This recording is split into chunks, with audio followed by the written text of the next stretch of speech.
سڵاوتان لەبێ وەرەزان خۆشحاڵم جارێکی تر لەگەڵتانم بۆ وەرگرتنی بۆچوونەکانتان لە دووهەم ڕۆژی جەژنی ڕەمەزاندا کە ئەمڕۆ ئێمە بە قسە لەسەر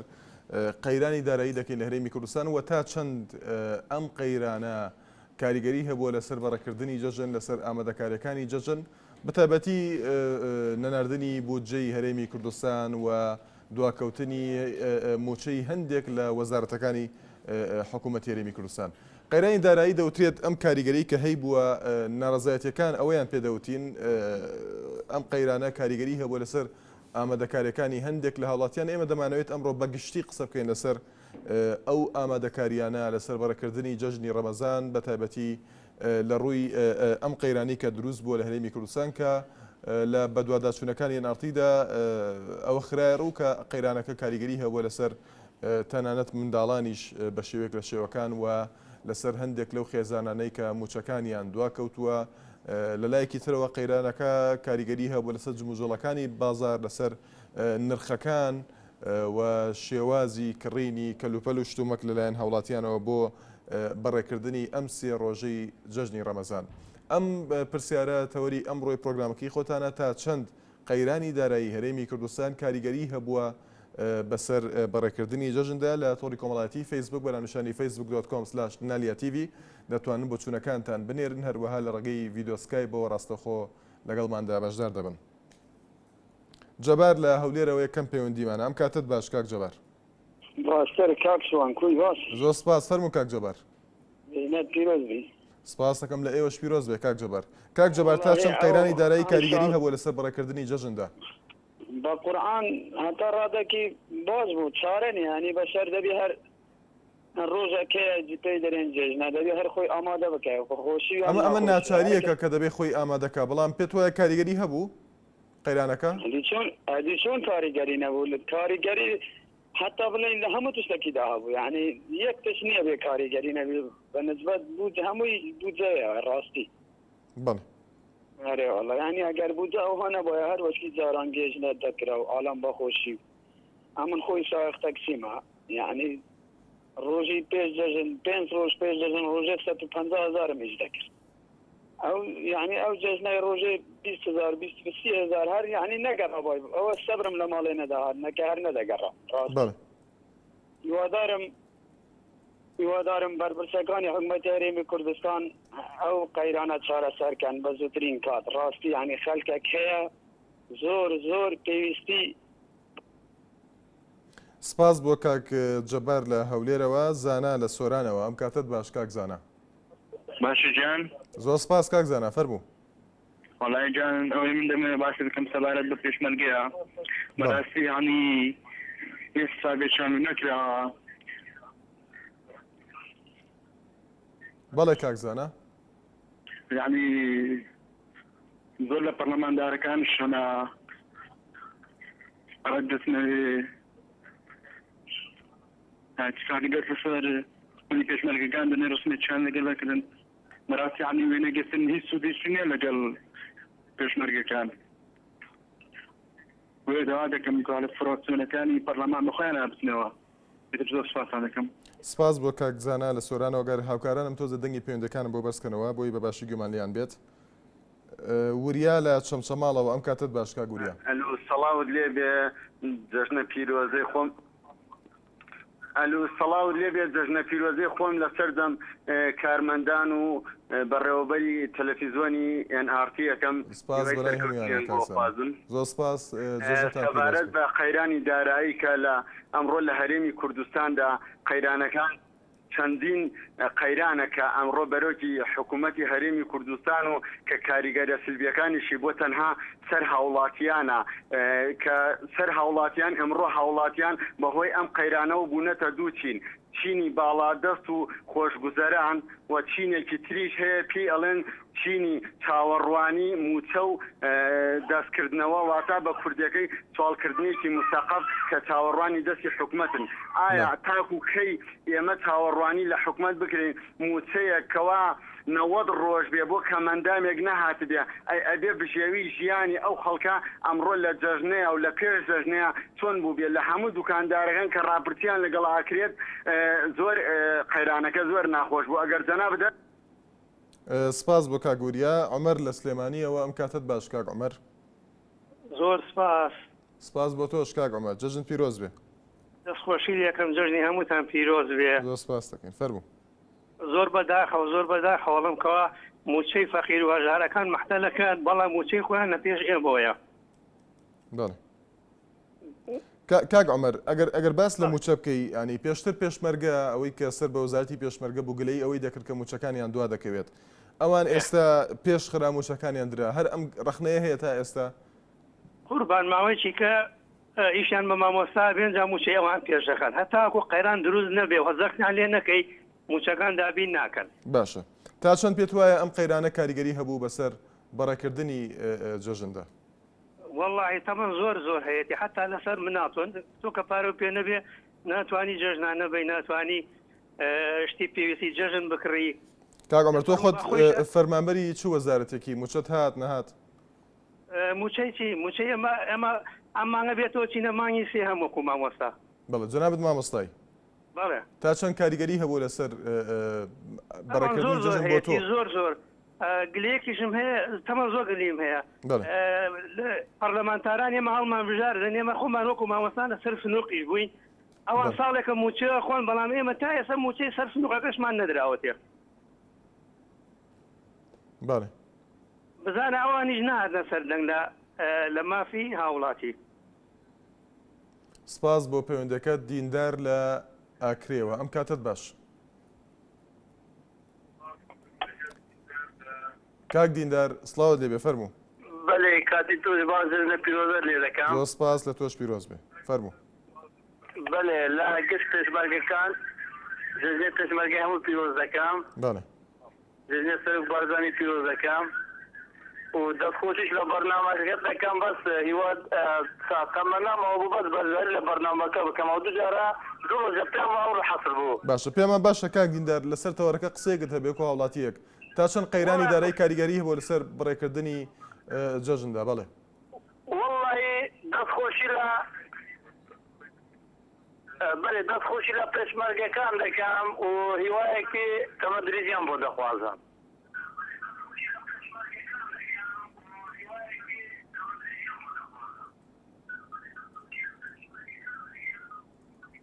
ئەگەر قسەیەکت ما بێ کاک دیندار بە کورتی بەێ ئەگەر قسەیەکت ماوە کاتت ماوە فەرموو وەڵڵی قسەکە ماڵی دەستخۆشی لە دەکەم ڕاستی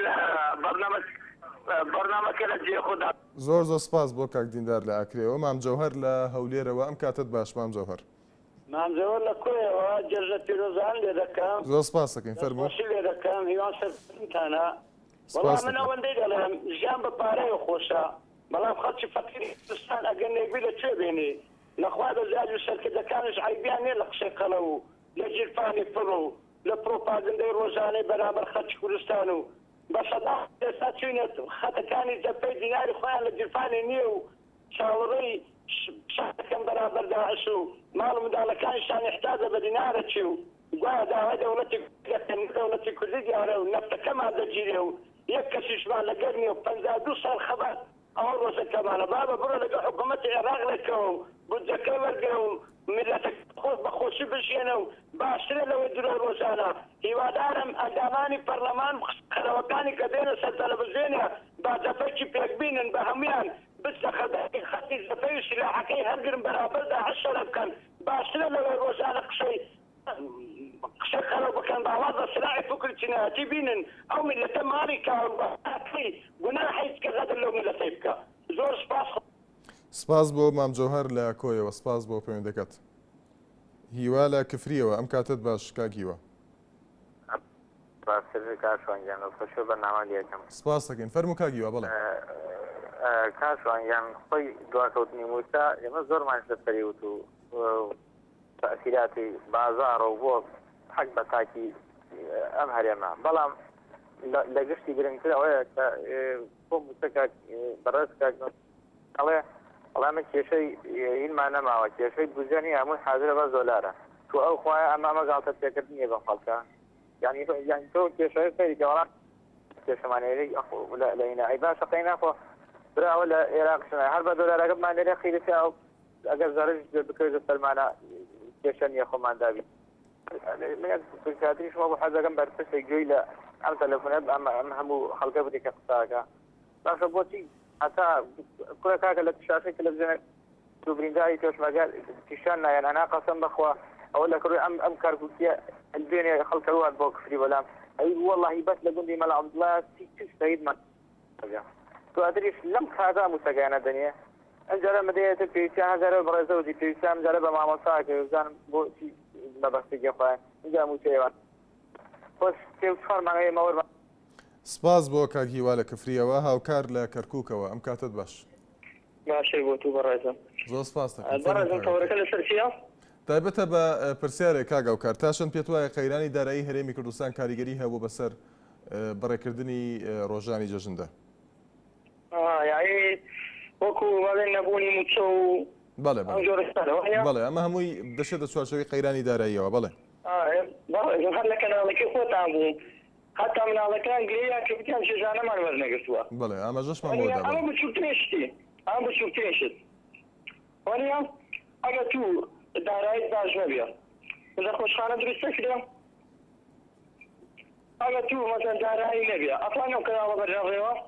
کە بەرامبەر مناوای سەرمینەتی پێکەوە قساکەین هەموو شێگەڕێتەوە بۆچی هەموو شێگەڕێتەوە بۆ موچە بەغداوە ئەگەر نەیە بەڵام حکومەتی کوردستان چیت ئەگەر نەبێ بەڵێ یا هەر کەسێک بوو بەکەی خۆی تەلەفۆنەکە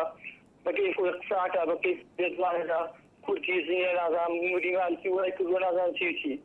هیچ پەیوەندی بۆ نییە بەڵێ نەبووەتی موچە یان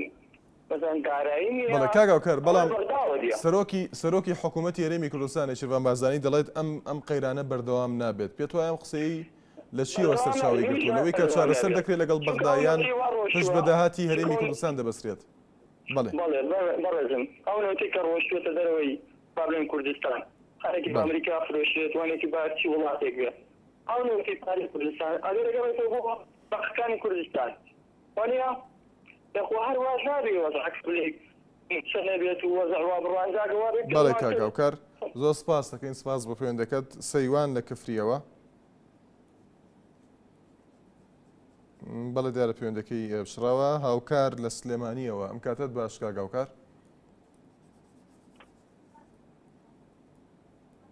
هاوکار لە سلێمانیەوە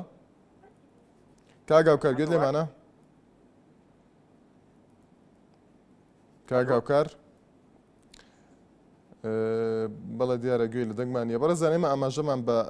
ئەم قەیرانە داراییە داوەکە مەبەستمان نەناردنی بودجەی هەرێمی کوردستانە و دواکەوتنی موچەی فەرمانبەرانی هەندێک لە وەزارەتەکانی هەرێمی کوردستانەوە تا چەند ئەمە کاریگەری هەبووە لەسەر بەڕێکردنی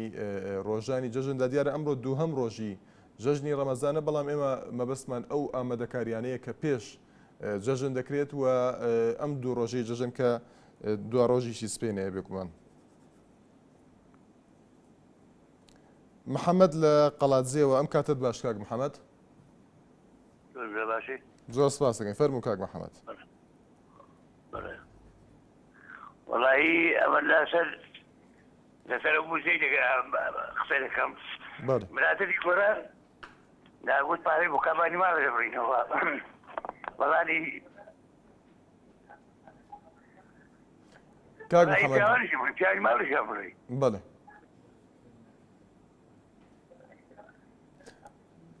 کاک محەممەد قسە بکە گوێمان لێتە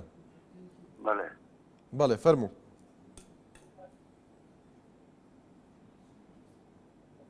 کاک محەممەد گوێت لێمانە بەداخۆ دیارە پەیوەندەکەی بشڕا شوشە لە ڕانیەوە ئەم کاتت باش ئەو کاتت باش بەڕێزم زۆر سپاس دەکەین شوشەخان جژنە پیرۆزەتان لێ دەکەم زۆر سپاس لە ئێوەش پیرۆز بێ بەڕێزم لانی معاش و موچە ئۆشتانە خۆ هەر تەنیا قەیرانی دارایی نییە لەسەر دەژن بەڵکو لەسەر هەموو ڕۆژەکان لەسەر هەموو مانگەکان هەیەی باشە ئێمە مەبەستمان تەنها جەژنە بزانین لەسەر جەژن قسە بکەین بەڵێ لەسەر جەژن بەڵێ لەوانەیە زۆر کەس نەیتوانێ بیانی وەکو پێویست شتەکان بکڕێت تێداویستی خۆی بکڕێ لەژێ بۆ ڕۆژانی یاخود خواردن بە هەموو شێوەیەک دەگەی قەیرانی دارایی زۆر مشکلی کردوتە سەر خەڵک بە تایبەتی مامۆستاویانی فەرمانبەران و ئەو شتانە داوانێ کەسێک مامۆستا بێ نەتوانێت ئیشێک پێ بکات تەنیا پشتی بە معاشە بەستووە بۆیە داوا لە بەرپرسەکان دەکەین لەوانەیە کە لە بەغدادا دەنیشتن و پەرلەمانتارانە کە هینی هەماهەنگی خوان هەبێت قسە بکەن لەسەر هینی دارایی هەر ئەوە نەبێت کە تەنیا چون لێوێ دانیشن بەڵکو شتێک بکەن بۆ کورد کە ئەو قەیرانی دارایە باشکەن هەتا ئێستا قەیرانی بۆنزینمان هەبوو ئەجا دارایی ینی لە قەیرانێکی زۆر زۆری خستۆتە زەرژیانی هاوڵاتیان بەڕاستی لەوانەیە زۆر کەس کێشەی بەڵێ سپاس بۆ شوشەخان لە ڕانیەوە محەممەد لە زاخۆوە ئەم کاتت باش کاک محەممەد چاوانە برا باشە زۆر سپاس دەکەین کاک محەممەد فەرموو پیرۆز بێت زۆر سپاس لە ئێوەش پیرۆز بێ باشە کاونی جیرۆن بێژێت دەرۆگی حکومەتت بێژێت پارەنینە ئەم پارەیە برێمەدەن پێشمەرگەی هەرە باشە دولارینە بۆچی دولاری نادەت بەڵێ يعني سبب چه بلا دولاری تو پێشمەرگە مالی پێشمەرگە فەقیرە پێشمەرگە مەعیزە ئەوە شەی باشەش وەرە عەدەگۆ بێت هاتو بێدایمە ماراتبە شێت بێت بەڵێ ئیدی دکاندار هیچ تشتێکی نادم مرۆڤ بدەین مالی کاک محەممەد بەڵێ کاک محەممەد بەڵێ کاک محەممەد باندۆری ئەم قەیرانە چی بووە لەسەر جەژن بۆ قەیرانە یعنی بۆ هەمێ ڕاتبەمونە مثلا گۆڤێ پەنابەرە هەمیسەر عالەمێ دەگرتین نەشولە نەکەدە نەعەمەلە تشتێک نینە مالی چرا بتخۆسە درا بەڵێ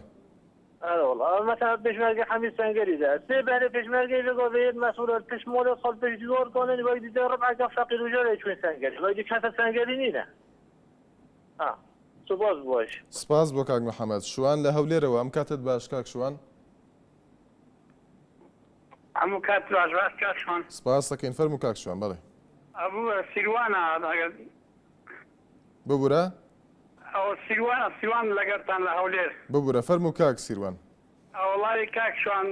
دەستخۆش بەرنامەکە لێ دەکەم جژنە پیرۆزەکان دەکەم سپاس بەنای هەمویانەوە لە ئێوەش پیرۆز بە کاک سیروان بەس هیچ قدر و قیمەتێکدا نەندرا بۆ قدری پێشمەرگە بەڕاستی یعنی بەڵێ هیچ تەدروقی ئەوەی درێ پێشمەرگە ئازیزترین کەسە پێشمەرگە بابەتی لە حاڵی گوزارانی پێشمەرگە پرسە بزانە چەندەها پێشمەرگەمان هەیە کرێتیە هاوکاری ناکرێ موچەکەی کما لە هەموو دنیا موچەی سەربازی لە موچەکان زیاترە بەڵێ ئەوانەی ئەندا پەرلەمانەکە پێشان هاواریان دەکردەوە ئەوە کما جیفانیان پڕ بووە و ئاگەیان لە پێشمەرگەنەوە بابچم معناتی وان بزانن چۆن نییە دەستخۆش بەرنامەکە لێ دەکەم سپاس بۆ کاک سیروان محەممەد لە کەرکووکەوە سڵاو لێ بێ کاک محەممەد زۆر سپاس فەرموو کاک محەممەد جژنە پیرۆزەتان لێسەرجەم خەڵکی کوردستان دەکەم سپاس دەکەین لە ئێوەش پیرۆز بێ کاک محەممەد سەبارەت بە قەیرانەکانی هەرێمی کوردستان بەڵێ خەڵک کات ئەچێ کاتی بانگەشە ئەبێ و هەڵایان هەڵەگریە و شتیانەکە دوایش هیچیان بۆ ناکەن گلەیان لێکن بەڵێ هەتای خەڵکەکە خۆیەتی هەتای هاوڵاتیە نەچن لە دەنگدانەکان دەنگیان پێ نەدەن ئەتر ئەوانش لەو شتە ناکەن دووباری ناکەنەوە بەڵێ کاک محەممەد داوای هاوڵاتیان کەین کاتی بانگێشتەکان هیان نەکەن باشە کاک محەممەد ئێستا کێشەکە ئەم قەیران دارایی کە دروست بووە کێشەکە لە نێوان بەغدا و هەولێرە نەک بڵێ حکوومەتی هەرێم خۆی دروستی کردبێت یان بە شێوەیە کەس چەند چارەسەرەکە هەندێک کەس پێی وایە دەبێت حکوومەتی هەرێم بیکات بەڵێ هەرێم هەیە قسە بەڵێنەدا ناتوانێت لە بەغدا جێبەجێکە ئەنجام هینەداتم ئۆمەهین خەڵکەکەی خۆی ئەگەر تۆ شتێ ناتوانی مەدە بەڵێ سپاس بۆ کاک محەممەد لە کەرکووکەوە عەبدوڵڵا لە چوار قڕنەوە ئەم کاتت باش کاک عەبدوڵڵا باشتر برا حاڵت چۆنە زۆر سپاس دەکەین فەرموو کاک عەبدوڵڵا وڵی من هەرچەندە لەوانەیە ستەکانم لەگەڵ ئەو بەرنامەیدا زۆر یەکنەگرتووە بەڵام زۆر مەعجوبم بە بێدەنگبوونی گۆڕان کە شتەچی ینی ئەو ئادەهاتە گۆڕەی کردە هەڵا ئێستا هەر بێدەنگە نەباسی موچەیەەکە نەباسی کورەجا هەموو خەیرانانە ڕوو دەدەن لە کوردستان ینی زۆر بێدەنگە ینی سەیرە بۆە بێدەنگە بنزین ئێستا بنزین لۆخوای لەسەر هاوڵاتیان بۆ تا 800 دینار ینی گوناحی نییە لەو ماوەیدا هەلایەقی زاران ئۆپۆزیۆنی چکارە هەبوو ئێستا هیچ نەدەنگە نەڕەنگە هەر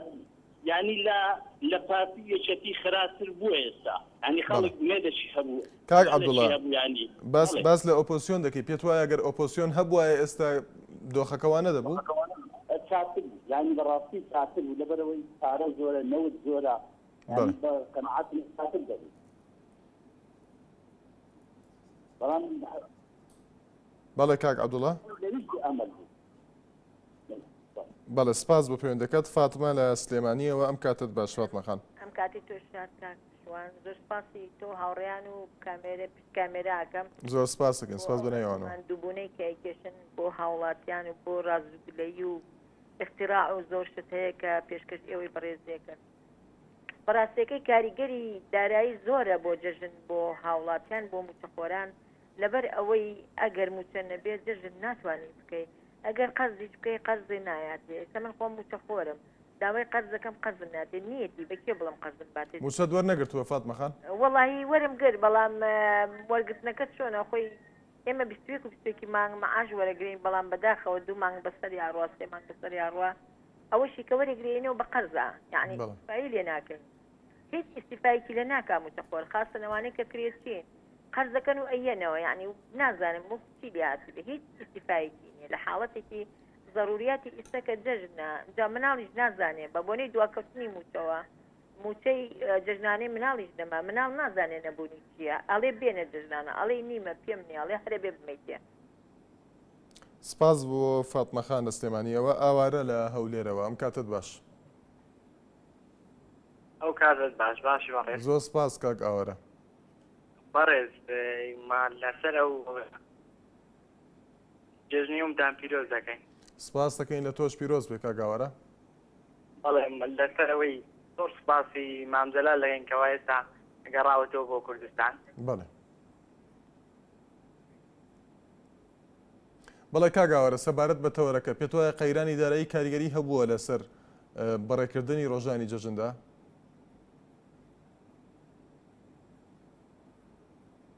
ناوەڵا قەیرای دارایی چی کاریگەری نەبووە نەخێر بەڵێ چۆن ئەگەر باسی ئەومان بۆ بکەی بفەرموو نەخێر هیچ کاریگەری نەم بۆ لەسەر هیچ وڵاتێک باوەڕ ناکەم هەندێک کەس بە پێشەوانی تۆ ئەڵێن کاریگەری هەیە و موچەیان وەرنەگرتووە و کاریگەری هەیە ئاگاداری ئەوەی کاک ئاوارە وەڵی برێمە و کەسانە خەتای خۆیان لەوانەیە ڕێیان هەبی کە دەنجیان داوەتە و حیزبەیانە و لایەنە کەیف خۆیان لەوانەیە بە بۆچنی و لایەنەی معاشی نەدامنێ دەنا باشە هەندێک ئەمە بۆ خۆیان دڵن ئەمە ڕێی ئەوان نییە ئەمە وایە و موچیان وەرنەگرتووە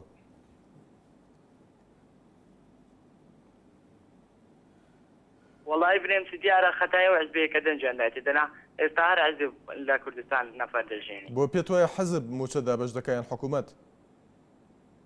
حیزب چۆن کاک ئاوارە وەڵی برێن ئاخرە لایەنەوە ئێستا بە حیزب داوەیە ئێستا برێن بەرنامەکەین گۆ لەسەر حیزبی گۆڕانیە بەرنامەکەی ئێمە لەسەر حەزبی گۆڕانیە نەخێر کاک ئاوارە برێ قەناتەکان زۆری یاچیان لەسەر یەکێتی یەکدان لەسەر پارتیە هەر قەناتەوە لە حیزبێک پارە وەردەگریت یان پێویست ناکە خاتای حکومەت بگرێ ئێستا فەرمانبەری وەزارەتێک موچەی وەرنەگرت بێت ئەمە چ پەیوەندیەکی بە حەزبەوە هەیە زۆر بە کورتی کاک ئاوارە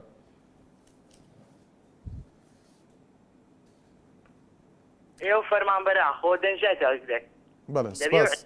سپاس بۆ کاک ئاوارە لە هەولێرەوە هەر لە هەولێرەوە کاک نەوزاد لەگەڵماندایە ستاو دێ بێ کاک نەوزاد کاتت باش کاک شوان سپاس دەکەین هەموو کاتەکەت باش کاک شوان لە هەولێرەوە نییە لە هەرێمی کەرکووکەوە براکەم فەرموو بەڵێ لە کەرکووکەوە فەرموو کاک نەوزاد وتت لە هەرێمی کەرکووکەوە کاک نەوزاد کەرکووک هەرێمی کەرکووک بۆ پێت وایە هەرێمە کە نەبووە بە هەرێم جارێ هەرێمی سەبخۆ من ئیسپات یەکەم بەڵگەوە باشە سەبارەت بە تەوەرەکە فەرموو کاک نەوزاد سەبارەت تەوەرەکە چۆن کاریگەری نییە قەیرانی ئابووری ئەو خەڵکە بەچی دڵی خۆش بێ بەچی غێر بە موچەکەی بچێنێ و شتێ بکرێ بۆ مناڵەکانی و بازاڕێ بکە بۆ مناڵەکانی و ئەی چۆن کاریگەری نییە دوای باشە ئەم خەیرانەکە دروستبووە هیچ خەتای بەغانیە کە دروست بوو ئەی ئێمە لە ئەنجومەنی وەزیران ئەو بڕیارە دەرەچوو ئەی چەند وەزیرمان هەبوو لە ئەنجومەنی وەزیران خۆ مالکی لەگەڵ عایلەکەی خۆیان بڕیاری دەرنەکردە غێدا ئەنجومەنی وەزیران دەری کردە براکی باڵتۆم بۆ سەعدیان نەکرد ئەو ڕۆژە باشە کشتیان سەحتیان بکردایە دوای ئێمە ئەوە بەڵێ سپاس بۆ پەیوەندیەکەت کاک نەوزاد. محەممەد لە کەڵەکچیەوە سڵاو لێبێ کاک محەممەد. زۆر سپاس لە ئێوەش پیرۆز بێ کاک محەممەد فەرموو.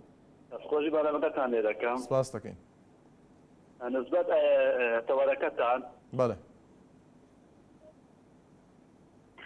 بەڕاستی ئەو ئای دەزانێت سەهات گۆڕان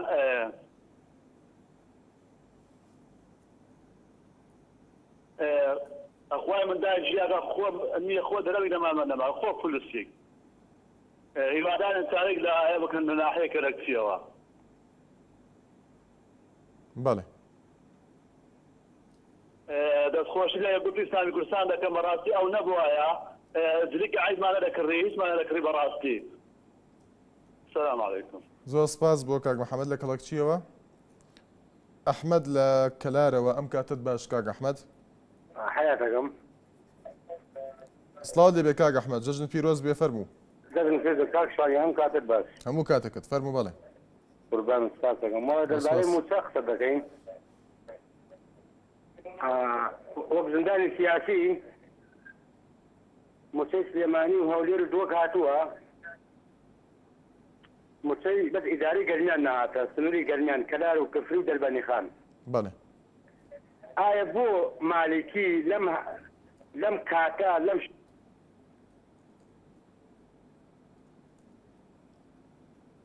کاک ئەحمەد گوێت لێمانە؟ بەداخەوە بەڕێزان دیارە پەیوەندەکەی پشڕا وچانێک و بەردەوامین لە وەرگرتنی بۆچوونەکانتان. دووبارە سڵاتان لێبێ بەڕێزان تا چەند پێتان وایە قەیرانی دارایی کاریگەری بەسەر بڕێکردنی ڕۆژانی جەژندا هەبووە گەرمیان لە دەربەندیخانەوە ئەم کاتت باشکا گەرمیان. کاکشوانگیان هەموو کاتێک باش. زۆر سپاس دەکەین فەرموو. کاکشوان باون پێشە مشتێک یەک لە یەکەم لە کاکاکەر. بۆ کاگەرمیان کاک شوان بوورە تەوەرەکەش نیە بەسێک لە بچووکم هەیە ئێوارێکی ئەم زۆر پیس ڕەخنەی لێگرتم کەناڵەکەی ئێوە ئازادە نەبووە ئاوا جوای منی بدایەتەوە من ئەو گرێم لێ هەیە. کاگەرمیان ئێمە دیارە وەکو ئەم بەرنمەیە دیارە بە ئازادانە ئێوە قسەی خۆتان کردو بەڵام خۆ دەزانین سانسۆرێک هەیە بۆ ئەوەی کە ئێمە تەشیر نەکەین بە کەسولایەنەکان و ئەمەش دەبێت ڕێزمان هەبێت بۆ هەموو لایەنێک و لێرەدا لەسەر هەموو لایەنەکان قسە کراوە بەڵام بە شێوەیە کە ڕەخنە و پەیام و داواکاری بگەندرێ بۆوان نەک بەوەی کە تەشیریان پێ بکەن ڕەنگە چوو بێتەوە چوارچێشەکە من هەرچەند ئاگام لێ نییە کاک گەرمیان با کاتەکە بۆ ئەوە نەکوژین با قسە لەسەر تەوەرەکە بکەین فەرموو. باشە بەس تۆ لە کاتەکەشم بۆ دەرگە وەڵای کاکشوان بۆنەی بێمەعاشی و کاریگەری زۆر هەبووە ئیمڕۆ ئەگەر من خۆمم مەعاش خۆرەکەم لە مانگی پێنجمە گرتە مانگی 6 و 7 و پێشمانیا مانگی 8 موچەمۆن نەگرتووە نازانم من وەکو خۆم پیرۆزدایی لە مەسئول بەرزانەیەکەم بۆ ئەو بارە ئەو کەشتەی کە دەستی بەسەراگیراوە لەبەر ئەوەی منیش ئیسفادێکی لێ ناکەم کاکشوان من پێم بیو لێ بۆ منیش سادێنێ من مانگی 6 و مانگی 7 موچەم وەرنەگرتووە کاکشوان ئەوە مانگی 6 هاتە پێشەوە کەشتی بڕوان لە ڕوا ملیۆنە بەرمیلە نەوتی تایە نازانم ملیاری داچی تایە هەرچێک بڕوا هیچ سوودێکی بۆ من نییە کاکشوان هیچ من ئیسفادەی لێ ناکەم من ئاشخۆرێکم لە جەژنا هیچ هەڵی زەوق و خۆشێکی پیان نەبینی کاکە بارەکەی بە خەڵک نەدا هەرچییان کرد کاکشوان بۆیان چووە سەر بە ئارەزوی دڵی خۆیان هەرچی ئەڵێن لەبەر ئەوەی کە میلەت و خەڵقیان لەگەڵا ناکە هەموو شتێکیان بۆ چۆر سەر وەڵای من داواکەم لە میلەت لە شەعب لێیان خۆش نەوێ لێیان هەڵسێ بەڵێ کاگەرمیان سپاس بۆ پەیوەندەکەت سەروەر لە سلێمانیەوە ئەم کاتت باش کاک سەروەر. ئەم کاتت باش کاکشوان زۆر سپاس فەرموو. خۆشی بەرنامەکە لێ سپاس دەکەین بەڵێ. بەڕاستی بەنسبەت ئەو بەرنامەی جەنابێت تەوەری ئەم جارەتان بەڵێ یعنی ئەو قەیرانە ئەمەنە تەئسیری هەیە تا سەر ئێسقان بۆ زۆر کەس من وەکو مامۆستایەک لەوانەیە حاڵ و گوزەرانم تۆزێ باش بێ بەڵام مامۆستامان هەیە بڕوات بێ تەنها ئەو معاشە شک ئەبات خاوەنی 5 نەفەرە ئەنجا هەر 5یشیان خوێندکارە لە ژوورێکی شائەژی تەسەور ناکەی خۆ ئەگەر بێت و بیشی دوێنی ئەو زانست و زانیاری بەوە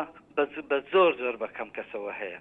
یەکێکی وەکو ئەو مامۆستایە یعنی ئەگەر ئێستاش دیقەتی بێ لە سووتێکی مزگەوتەکە کەوتو وەکو سۆفێکی لێ هاتووە معاشی وەرنەگرتووە باشە ئەی ئەوە چۆن تەئسیری نابێت و چۆن ئەم حکومەتە یعنی ناچێتەوە بەو کاران و بەو شتانەی خۆیان کە بڵێ ئایا وەکو بە تایبەت چینی مامۆستا چونکە بەڕاستی چینەکانی تر تا حدێک مەجای تا هەیە بۆ کاسبی و بۆ ئەم شتانە بەڵام مامۆستا زۆر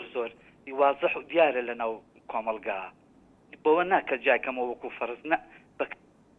سپاس بۆ کاک سەروەر لە سلێمانیەوە لە فەیسبوکەوە دیارە سەبارەت بە تەوەرەکە زمناکۆ عەلی نووسیوێتی ئەم جەژنە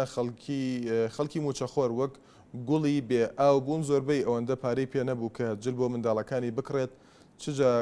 بۆ خۆی بکڕێت. شەماڵ ڕەئوف نووسێتی من دڵنیامنی وەی پێشمەرگە جەژنی نەکردووە لەبەر بێپارەیی هیوادارم لایەنی پەیوەندیدار ئەم کێشەیە لە بەرچاو بگرن. زیران حەمە نووسێتی زۆر کاریگەری هەبووە لەسەر کۆمەڵگە ئەم جەژنە براکەم وتی جەژنانم بەرێوتم پارەم پێ نییە موچەم وەرنەگرتووە کە وەرم گرت ئەو کات جەژنانە وەردەگریت. محەممەد لە کۆیەوە ئەم کاتت باش کاک محەممەد سپاس فەرموو کاک محەممەد. وڵای تا چوان قەیران بەس لەسەر ئەوەیە لەسەر فەقیر و پێشمەرگەیە ئێستا بەرپرسەکان چژیان لێیە بەرپرسەکان هەو مەزرعە و سیارەی باش و خانووی باش و بنزین خانەی هەیە و 10 ساڵی کە ڕات وەردەگرێت گوێ دێنە خەڵک باسی گۆران دەکە وەڵا من گۆرانیش نیم بەس جەرێن گۆرانی هیچی نەکرد کاکە گۆران هاتۆتە سەر حکومەتێکی مفلیس چ بکە ئێستا تۆ ئەگە پارەت پێ نەبێت چ بکرێت ئێستا پارە لە باخر نەبێت چ بکرێت ئێستا گۆرانی هاتۆ سەر حکومەتێکی مفلیس هیچی نییە چ بکە گۆران شەڕیان لەگە بکە چیان لێ بکە پارەیان نییە ئێرە کاوانەی نازام بچێتی ڕات بگە بڕمۆشتیوە کاکەگە هیچ نەیدێ ڕاتە بە چ بڕێتەوە حکومەت مفلیسە هیچی نییە چ بکە یەکێتی 23 ساڵ لەگە پارتی برا گەورە بووە یەکێتی برا گچکە بووە هیچ قسەیان نەکرە دوو مانگە گۆڕان دادایشتیوای بەدەستە خەڵک باسی دەکای بۆ باسی 23 ساڵ ناکە یەکێتی هیچ دەرجی نەکردەوە بەس باسی گۆڕان دەکە کە دوو مانگە چۆتە سەر حکومەت. بەڵێ سپاس بۆ کاک محەممەد لە کۆیەوە هاوکار لە سلێمانیەوە ئەم کاتت باش کاک هاوکار.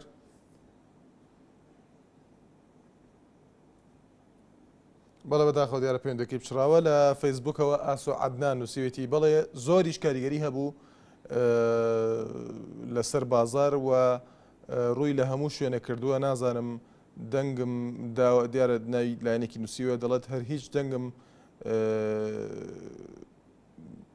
دەنگی داوە بە لایەنێکی تر دووبارە وڵات پڕ لە سەروەت و سامان تینووی موچەین و دەڵێت ئەوان دەڵێن موژدەیە کە سبەینێ موچەی وەزارەتێک دەدرێ موچەش بووە بە موژدە خوا ڕەحم کات. ئیبراهیم لە سلێمانیەوە ئەم کاتت باش کاک ئیبراهیم. کاشواجانم کاتۆ باشتاوەکەم سپاس دەکەین فەرموو کاک ئیبراهیم.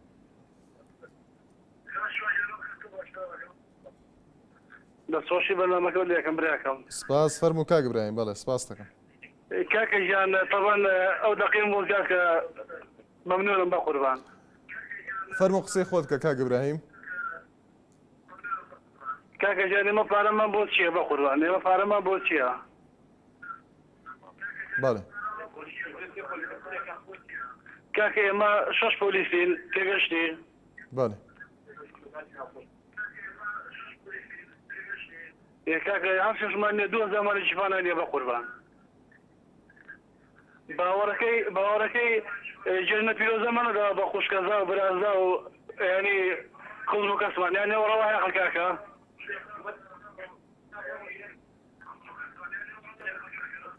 کاکە ژیان مەسئولەکانمان خۆش بێ کاکە ژیان پلۆ باڵایەکان و پلۆ باڵایەکانمان خۆش بێ سارەی جوانوانەیە و خوانێ بەڕێ عەرزی چاکمانێ و مەعاشی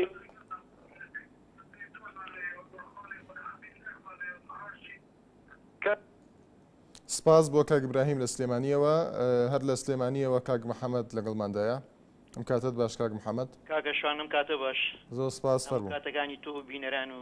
بیستەرانی هەموو بەرنامەکانتان سپاس دەکەین لەکەین پرسیارەکەی جەنابتەوە ئەگەر بە کورتی جوابینەوە ئەڵێن بەڵێ کاریگەریەکی هەیە و کاریگەریی زۆر بە قوتیشی هەیە لەسەر بەڕێوەچوونی مەراسیم و بەڕێکردنی جەژن بەڵام یەک پرسیاری گرنگ هەیە ئێماڵین ئایم کاریگەریە گشتگیرە بەسەر هەموو کەسەکانەوە بەسەر هەموو لایەنەکانەوە یا هەنیە کەس قوتار بوون لەم کاریگەریە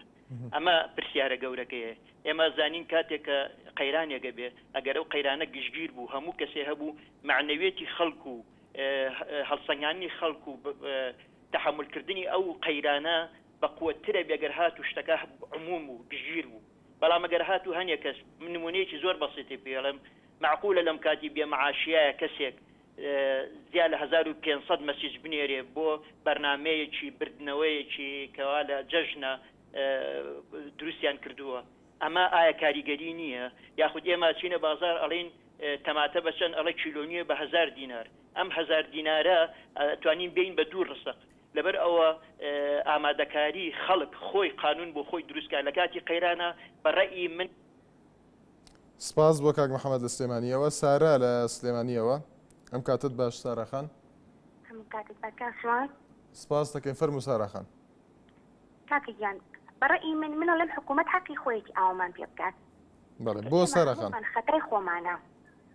بەڵێ خەتای خۆمان لەبەر ئەوەی هەر شتێک بێت ئێمە چین بەدەنیانەوە بۆ دەنگدانە فەرموو هەموو ئامادەین سەری پەنجەی خۆمان مۆرەکەین هەر چیەک بڵێن ئێمە ئامادەین لە پێناوێنا هەر چیە بکەین و دوای ئەوە ئەم هەموو خزمەتە ئەکرێن حکوومەت ئەم هەموو خزمەتە ئەکرێن ئەوان ناتوانن موچەیەک بۆ ئێمە دادین بکەن و دوای ئەوە خێریشمان پێ ناکەن ئەگەر موچەمان بنێ کاکە خۆ بە خێری خۆیان نامان نەنێ پارەی خۆمانە و حەقی خۆمانە ئەگەر بمان نەنێ کاکە حاڵی ئەم خەڵکە هەیە وەڵڵاهی کات ئاگایان لە هەموو کەسێکە بەڵام ئەمان خۆیان نازان و خۆیان بەعنتەر. بەڵێ ساراخان لە میدیاکانەوە هەواڵی هاتنی موسە بووە بە مژدە بۆ هاوڵاتیان بڵاو دەکرێتەوە. بەڵێ بۆمانەکەن بە مفاجئ ئەو مژدە وەکو خێرمان پێ بکەن دەستیان خۆش نەبێت خوا حەقی ئەم میلەتیان لێ بسێنێت. سپاس بە پەیوەندەکەت حەسەن لە شارە زوورەوە سڵاو دەبێت کاک حەسەن. ئەم کاتە باش برای بەڕێزم. زۆر سپاس فەرموو بەڵێ. سپاس بۆ جەنابی پیرۆزبایی جەژن لە جەنابتان و لە خەڵکی کوردستانەکەم. ئێوەش پیرۆز بێ کاک حەسەن. سڵاوی تایبەتم هەیە و جەژنە پیرۆزەی تایبەتم هەیە بۆ برایانی پێشمەرگە هێزەکانی پێشمەرگە کە لە سەنگەرەکانی پێشوان. بەڵێ لەسەر تەوەرەکەی جەناب و بەڵێ کاریگەری تەواو هەیە بەڵام نەک لەسەر هەموو جیلەکانی کوردستان بە تایبەت لەسەر جیلی مەعاشخۆر هەیە. ئەگەر جیلی مەعاشخۆر نەبێ خەڵک هەیە لەوانەیە یەکێک لەوانە پێیسە پەیوەندی کرد وابزانم کاک ئاوارە بۆ گەردوا بێت. بەڵێ کاک ئاوارە لە هەولێرەوە کوایە لە وڵاتان نەژێ یاک بە فەردە دۆلاری داناوە یا کوایە لە بەرێمان نەژی بەڕاستی کاریگەری زۆر زۆری هەیە بەڵێ بە تایبەت لەسەر جیلی مەعاشخۆر بە تایبەت لەسەر پێشمەرگە. بەڵێ کاک حەسەن ئیجا یەک ڕقنەیتریشم هەیە ئێمە وەکو پێشمەرگە خۆم کەسێکی پێشمەرگەم جاری وا هەیە لە کاتی بەنگەشەکردنی هەڵدانەکانە ئەگەر لایەنێکی سیاسی لە دەنگەکانی یا زەعیف بێت یا کەسێک تاوان بکات و ئەگەر هێزەکانی ناوخۆی یا پێشمەرگە بیگرن و ئیجراعاتی لەگەڵ بکەن بیدەن بە دادگا چەندین جار بە میلیشیا و بە دڵڕەشەکان ناوەبرین هیوادارم ئەو شانە دووبارە نەبێتەوە بە پێشمەرگە چونکە. سپاس بۆ کاک حەسەن. محەممەد لە شکارتەوە ئەم کاتت باش کاک محەممەد. هەموو کاتێکت باش فەرموو بەڵێ. دەژنە پیرۆزە لێە و لە هەموو گەلی کورد و بەتایبەتی کە سوکاری شەیدان و پێشمەرگەکان دەکەم. سپاس دەکەین لە ئێوەش پیرۆز بێ کاک محەممەد. باز مەمنون کاکە بەنسبەت تەوەرەکەیەوە بەنسبەت تەوەرێ بەڕاستی ئەو قەیرانە کاریگەری زۆری هەیە لەسەر بازار و بەتایبەتی لە ڕۆژانی دەژندا. بەڵێ بەڵام ئەلێرەوە پەیامێکم بۆ ئەو برادەرانەی ئۆپۆزیسیۆن بوون پێشان لە ئۆپۆزیسیۆن دابوون پەیامێکم بۆ ئەوانە کە ئەوان داران دەیانگوت حکوومەت گەندەڵە و حکوومەت بابڕوخێ لە سەردەمی بەڕاستی لە کابینەی شەشەمدا کە زۆر جار دەیانگوت حکوومەت بابڕوخێ حکوومەت گەندەڵە و ئەو کات ڕۆژەکان لە جێ خۆدا دەکران تواناسازی دەکرا سرفەی ئەقاری دەدرا سرفەی زەواز دەدرا هیچ کێشێکمان نەبوو مەعاش لە کاتی خۆدا دەهات ئەو دادیان بۆ حکوومەت بابڕوخێ بەڵام ئێستا قەیران لە دوای قەیرانە کە ئەوەتە قەیرانی معاش خەیرانی سوتەمەنیە بەتایبەتی برادرانی گۆوان ئێستا ئەوەندە بێدەنگ بوونە هیچ دەنجیان نییە. بەڵێ سپاس بۆ کاک محەممەد شکارتەوە لە فەیسبوکەوە دیواری بەردەڕەش نووسیوێتی بەڕاستی هیچ خۆشیەکمان لەم جژنەدا نەبینی چونکە ناتوانم جژنە پیرۆزە لە نزیکەکانیشم بکەم لەبەر ئەوەی 1 دینار لە ناو موبایلەکەمدا نییە هێشتا تەنها باسی خەزیێنە دەکەن ئەی ئەگەر بە تەواوی سەر بەخۆین خوا خێر بکات وەکو نووسیوێتی نازانمە بەستی چییە. سەفین خەدر نووسێتی ئەم قەیرانە وەکو هەموو قەیرانەکانی تریش تێپەر دەبێت تەنها پێویستی بە سەبرگرتن هەیە. سەرهەنگ شەقڵاوەیی نووسیوێتی ئەم جەژنە جیاوازی لای من ئەوەیە کە کارەبا نەبڕە حکوومەت بۆ لە جەژن تەحمل دەکات بۆ ڕۆژانی تر تەحمل ناکات. خۆشم وەڵام دەدەمەوە چونکە حکوومەت کارەبا نادات تا سوتەمەنی سرف نکات ئەم میلەتە بۆ ئەمە باشە چۆن ئەتوانێت دەنگ بدات و تەزویری بۆ بکات. زیاد نامان نووسویەتی بەڵام ئەم قەیرانە کاریگەری زۆری هەبوو لەسەر بێبازاری و کەمبوونەوەی سەردانی خزم و کەس خەڵک چاوەڕی زیادکردنی موچەبوون موچە دەکات نەیانزانی موچە هەر نامێنێ لانیە لاڤ نووسویەتی زۆر کاریگەری هەبووە بە تایبەت لەسەر چینی هەژار سۆزە سلێمانی نووسویەتی بڵێ کاریگەری تەواوی هەبووە و هەمووی بۆ بەرپرسەکانە وەک خۆی نووسیدی پارەی کوردستان بۆ بەرپرسەکانە و تەواوی پارەش بۆ ئەندام پەرلەمانەکانە مانگی 8 ملیۆن وەردەگرن. شەمان ڕەئوف دەڵێت من دڵنیام نیوەی پێشمەرگە جەژنی نەکردووە لەبەر بێپارەیی هیوادارم لایەنی پەیوەندیدار ئەم کێشەیە چارەسەر بکات. هاکان بالاک نووسویەتی وڵاتەکەم هەمووی پارە و زێر بێت پارە نابێت تۆ بۆ موچە خۆراندا بێت دەبێت کارگە زۆر هەبێت لە هەرێمی کوردستان. بەڕێزان تاس بێنێ هەر لە خۆشی دابن.